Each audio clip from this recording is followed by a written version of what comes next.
অভ্যুত্থানের পর যখন গণতন্ত্রের জন্য লড়াই চলছে তখন সংবাদ মাধ্যমের ওপর হচ্ছে আক্রমণ, মব সন্ত্রাস, এমনকি দেশের শীর্ষ জাতীয় দৈনিকের কার্যালয়ে আগুন দিয়ে সাংবাদিকদের পুড়িয়ে হত্যার চেষ্টা।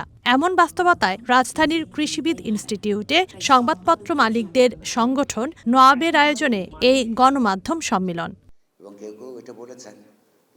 এতে উপস্থিত দেশের শীর্ষ সংবাদপত্রের সম্পাদকরা। সম্পাদক পরিষদের সভাপতি এবং নিউ এজের সম্পাদক নুরুল কবির বলেন, ডেইলি স্টার ও প্রথম আলোতে হামলা কারো ক্ষোভের প্রকাশ নয়, বরং সাংবাদিকদের পুড়িয়ে হত্যা চেষ্টা। এর মধ্য দিয়ে তারা জুলাই যোদ্ধার নাম দিয়ে জুলাই অভ্যুত্থানকেই অপমান করেছে। স্লোগানগুলি তারা উত্থাপন করেন, এই যেটাকে আমরা জুলাই গণঅভ্যুত্থানের সময় যারা কর্মী ছিলেন সেই কর্মীদেরই নামে আমরা এই দমকলগুলোকে কাজ করতে দেখছি। কেন কর্মীদের নামে? এই জুলাই যুদ্ধের নাম নিয়ে জুলাই যুদ্ধের স্পিরিটকে তারা অপমানিত করছে। আমরা পরিষ্কারভাবে জানি যে এই ঘটনার মধ্যে যারা ছিলেন তারা জুলাইয়ের যে মৌল চেতনা, জুলাইয়ের যে গণতান্ত্রিক চেতনা, তার সেই জুলাইকে ব্যবহার করে সেই চেতনাকে ধ্বংস করবার চেষ্টায় লিপ্ত রয়েছে। ভবিষ্যৎ হোক নিরাপদ, বিনিয়োগ হোক বিশ্বস্ত, আর আমার পছন্দ সল্ট বে। ওয়েলকাম টু সল্ট বে।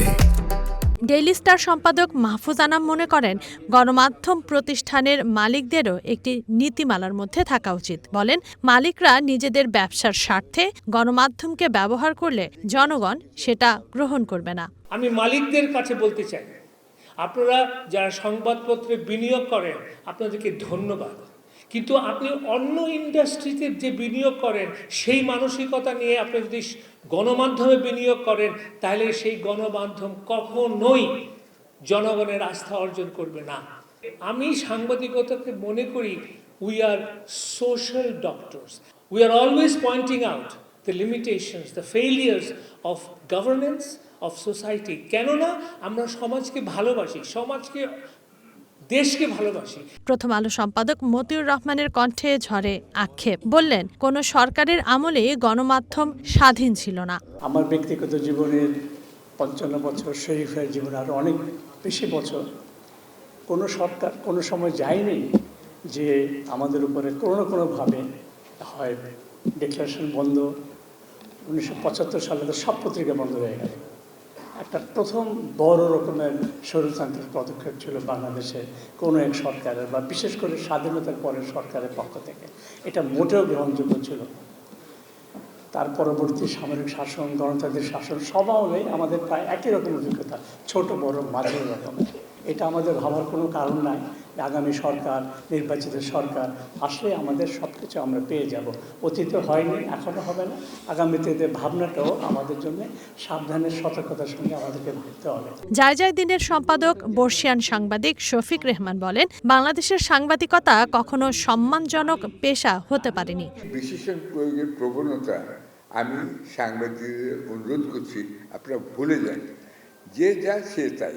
আপনারা যে খুব সম্মানজনক অবস্থায় আছেন তা নয়, অথচ আপনাদের সম্মানজনক অবস্থায় যেতে হবে, তা নাহলে এই দেশ টিকবে না।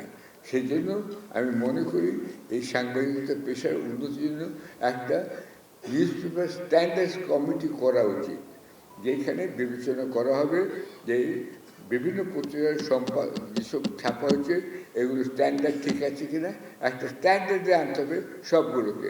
দেশের এই সংকটকালে সাংবাদিকদের ঐক্যবদ্ধ থাকার আহ্বান জানান অনেকেই। তবে টেলিভিশন সাংবাদিকদের সংগঠন বিজেসির চেয়ারম্যান রেজওয়ানুল হক বললেন, সাংবাদিকদের ঐক্যের পথে প্রধান বাধা রাজনৈতিক লেজুরবৃত্তি।